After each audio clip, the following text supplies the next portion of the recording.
Hola a todos, soy la doctora María Loreto Godoy de la Clínica ISB, oftalmóloga, y hoy les voy a hablar de una patología que es bastante frecuente en la consulta médica, que es la conjuntivitis. La conjuntivitis es la inflamación de la membrana mucosa transparente que cubre tanto la cara anterior del globo ocular y la cara interna de los párpados superior e inferior. ¿Ya? Esta tiene como función protección y lubricación del globo ocular. La conjuntivitis se puede clasificar tanto por su evolución o por su etiología. En cuanto a su evolución, tenemos que existen las conjuntivitis agudas, que son menores a 2 semanas, las conjuntivitis subagudas, las crónicas, que son más de 4 semanas, y las hiperagudas, que tienen un comienzo muy rápido con una sintomatología muy severa. En cuanto a la etiología, no solamente tenemos las conjuntivitis infecciosas, sino que también dentro de las infecciosas tenemos las bacterianas, las virales, y también tenemos las conjuntivitis alérgicas, las conjuntivitis producidas por agentes químicos, tóxicos, cáusticos, quimioterápicos, agentes físicos como la exposición a la luz ultravioleta. Tenemos también producidas por medicamentos, las que están asociadas a patologías autoinmunes como el síndrome de Sjögren, el síndrome de Stevens-Johnson o el pemfigoide, producida también por uso de lentes de contacto y por alteraciones a nivel de los párpados. En cuanto a la clínica, podemos tener varios síntomas y varios signos. En cuanto a los síntomas, tenemos principalmente la aparición de lagrimeo, sensación de cuerpo extraño, como que uno tuviese una mugre dentro del ojo, o ardor, picazón. Y en cuanto a los signos, tenemos la aparición de ojo rojo, de secreción, reacción conjuntival y podemos tener también la aparición de linfadenopatías. En cuanto a el ojo rojo, tenemos dos tipos de ojos rojos. Uno que es el que se llama ojo rojo periférico, en donde se comprometen solamente los vasos sanguíneos conjuntivales hacia más la periferia y quedan libres los vasos periqueráticos. Este es el tipo de ojo rojo más frecuente en las conjuntivitis, y el otro tipo de ojo rojo que es ya más un signo de alarma es el ojo rojo central, en donde se comprometen estos vasos periqueráticos y esto nos da o nos denota un compromiso más profundo en el globo ocular o un compromiso a nivel de la córnea. En cuanto a la secreción, tenemos distintos tipos de secreciones que nos van a ir guiando más o menos hacia qué tipo de cuadro estamos frente. Existe el tipo de secreción acuosa que se presenta principalmente en las conjuntivitis virales y en las alérgicas agudas. Las secreciones mucosas, que ya son una más blanquecina, que se produce en los ojos secos y en las conjuntivitis alérgicas más crónicas. La mucopurulenta, que es la característica de las conjuntivitis bacterianas y también se puede presentar en las conjuntivitis por clamidia, y la mucopurulenta intensa, que ya es más eh, eh, típica de la infección por el gonococo. En cuanto a la reacción conjuntival, ya discutimos un poco lo del ojo rojo o hiperemia. Puede presentar también quemosis, que es la inflamación de la conjuntiva, en donde se inflama, se llena de líquido y se ve como se ve la membrana transparente. Se puede presentar folículos, papilas, membranas o pseudomembranas, que en el fondo la diferencia está en que uno cuando intenta sacar esas membranas, las membranas sangran y las pseudomembranas no. Y también puede haber presencia de hemorragias subconjuntivales.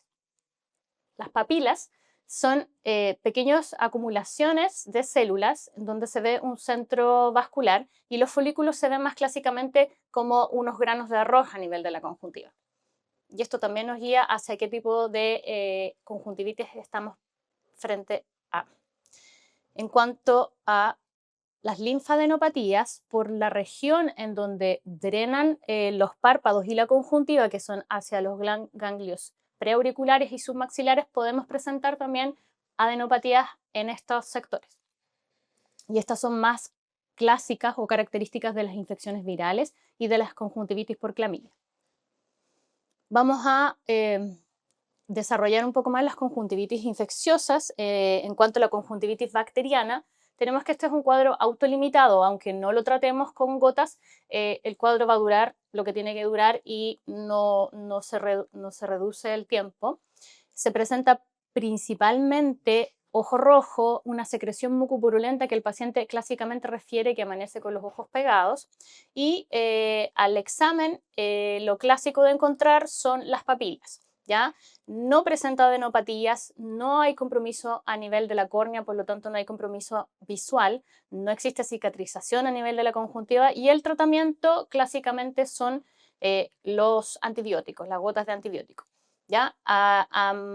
Con el manejo tenemos principalmente lo no farmacológico, que es el aseo de las secreciones con agua hervida o con suero fisiológico, y estos tratamientos, o sea, los antibióticos en colirio que están disponibles son el cloranfenicol, la gentamicina, el ciprofloxacino y la tobramicina. Es importante dejar un tratamiento con solo antibiótico, no agregar corticoides, ya que no estamos seguros, en el caso de no estar seguros que es una conjuntivitis bacteriana y no nos podemos estar confundiendo con una viral de tipo herpética, es mejor no dejar corticoides porque podemos empeorar mucho el caso. En cuanto a las conjuntivitis hiperagudas, este es un cuadro que, como dijimos anteriormente, tiene un comienzo muy rápido con síntomas y signos muy importantes, en donde tenemos mucha secreción mucopurulenta. Es característico ver al paciente con mucha secreción. Puede tener pseudomembranas, ¿ya? Puede tener quemosis y edema de párpados y puede presentar también adenopatías preauriculares. Este tipo de conjuntivitis puede generar ulceración a nivel de la córnea, ¿ya? Y está producido principalmente por los agentes gonococo y meningococo. Este diagnóstico se hace mediante cultivo y el tratamiento debe ser con antibióticos tópicos y sistémicos. En cuanto a la conjuntivitis neonatal, este es un tipo de conjuntivitis hiperaguda que se da en los recién nacidos menores de un mes. Esta conjuntivitis puede estar dada por la infección de agentes en la medida que pasa por el canal de parto o también puede darse por agentes tóxicos o químicos. En este caso, la conjuntivitis también puede producir una ulceración de la córnea, una perforación y una endoftalmitis, por lo tanto, en este caso, todos los recién nacidos deberían ser derivados y hospitalizados y recibir un tratamiento antibiótico sistémico. La conjuntivitis viral, por otro lado, tenemos que existe una amplia variedad de virus que pueden generar conjuntivitis, dentro de ellos el adenovirus, el enterovirus, incluso el coronavirus, ¿ya? Esta es una infección que es autolimitada de resolución espontánea, ¿ya? Tenemos que el tratamiento principalmente es más sintomatológico, como son los resfríos, ¿ya? No es un tratamiento específico y el cuadro va a ceder con o sin tratamiento, ¿ya? En la clínica principalmente tenemos un ojo rojo periférico, puede haber epífora o lagrimeo, secreción que es más acuosa o mucosa, puede haber adenopatías preauriculares y importante también preguntar por síntomas más respiratorios o de infección más sistémica, ¿ya? Porque generalmente se asocian a una enfermedad más sistémica. En el caso de los signos, a diferencia de la bacteriana, tenemos la observación de folículos más que papilas, ¿ya? Y también un ojo rojo periférico asociado a síntomas más sistémicos. En cuanto al tratamiento, dijimos que esta es más sintomatológico, en donde podemos usar compresas frías para aliviar la molestia, un lavado de manos muy frecuente porque esta conjuntivitis es muy contagiosa, por lo tanto tenemos que evitar la transmisión hacia otras personas o incluso hacia el ojo contralateral. Se puede usar colirios de antiinflamatorios no esteroidales y también se puede usar colirios de antibióticos para evitar principalmente la sobreinfección de otros agentes, pero el paciente debe saber que no es un tratamiento específico, por lo tanto no va a acelerar la resolución del cuadro. Uno de los tipos importantes de conjuntivitis viral es la conjuntivitis herpética y no en todos los casos vamos a tener las típicas lesiones a nivel de la piel, por lo tanto no siempre vamos a tener eso para poder sospechar esta conjuntivitis, ¿ya? Por lo tanto, como decíamos anteriormente, es importante que cuando vayamos a tratar una conjuntivitis no agregar corticoides en el tratamiento, ya a menos que tengamos la posibilidad de poder descartar una conjuntivitis herpética, porque si no podemos empeorar mucho el cuadro. El otro tipo de conjuntivitis más frecuente son las conjuntivitis alérgicas y estas conjuntivitis principalmente se dan por reacciones de hipersensibilidad. Generalmente se asocian a otros tipos de alergias más sistémicas como la rinitis alérgica o el asma, ¿ya? Y estas también pueden tener presentaciones agudas, subagudas y crónicas. Dentro de los síntomas, el síntoma más importante que podemos ver es el prurito. Generalmente cuando tenemos una conjuntivitis que no tiene prurito, es bastante poco probable que sea una conjuntivitis alérgica, ¿ya? Además de eso, podemos presentar rinorrea, estornudos, puede haber baja de agudeza visual ya en los casos más crónicos y generalmente encontramos como signos las papilas. El diagnóstico es absolutamente clínico. Dentro de las conjuntivitis alérgicas tenemos la conjuntivitis alérgica, que puede ser estacional o perenne, la conjuntivitis de papilas gigantes, donde clásicamente al invertir el párpado podemos ver estas papilas gigantes en la conjuntiva tarsal. Dos tipos que son un poco más severos, que son la queratoconjuntivitis vernal y queratoconjuntivitis atópica, donde tenemos compromiso ya de la córnea, por lo tanto podemos tener alteración en la visión. En cuanto a la conjuntivitis alérgica, también podemos ver pacientes que tienen hiperemia o enrojecimiento y edema de los párpados o rinorrea asociado a otros tipos de alergias más sistémicas. En cuanto a la queratitis, o sea, la papilar gigante, se ve asociada principalmente al uso de lentes de contacto en pacientes que son intolerantes al lente de contacto o pacientes que tienen suturas o prótesis, ¿ya? La queratoconjuntivitis atópica presenta, como decíamos, signos más sistémicos como la dermatitis atópica y la queratoconjuntivitis vernal puede presentar nódulos en distintas partes que pueden cicatrizar y comprometer la córnea y con esto comprometer la agudeza visual. Y también puede producir cicatrización a nivel de la conjuntiva tarsal.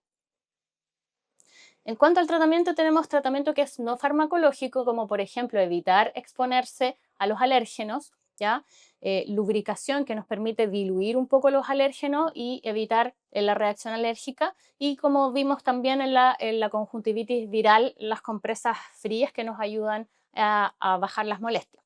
En cuanto al tratamiento farmacológico, tenemos disponibles gotas que son estabilizadores de los mastocitos y antihistamínicos, donde tenemos, por ejemplo, la celastina y la olopatadina, ¿ya?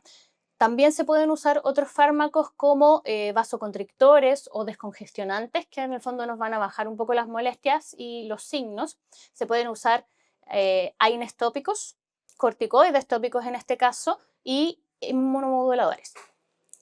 Dentro de todo esto que acabamos de ver, lo importante es saber cuáles son los signos de alarma, ya que todas estas conjuntivitis son de posible manejo de un médico general, ¿ya? Pero hay que saber cuándo derivar porque necesita una evaluación oftalmológica porque puede tener algo más grave. En este caso tenemos la disminución de la agudeza visual, que nos puede denotar un compromiso más crónico y compromiso a nivel de la córnea, mucho dolor en el paciente, un ojo rojo central que, como vimos anteriormente, nos puede denotar que hay un compromiso de la córnea o un compromiso más profundo del globo ocular. La fotofobia intensa o molestia con la luz también nos puede denotar un compromiso a nivel de la córnea. Cuando el paciente no mejora con el tratamiento habitual, cuando hay una evolución no habitual mayor a 15 días sin mejora con el tratamiento, cuando es una conjuntivitis neonatal, que como vimos anteriormente todos deben ser derivados y hospitalizados, y cuando se asocia a una patología autoinmune. Muchas gracias.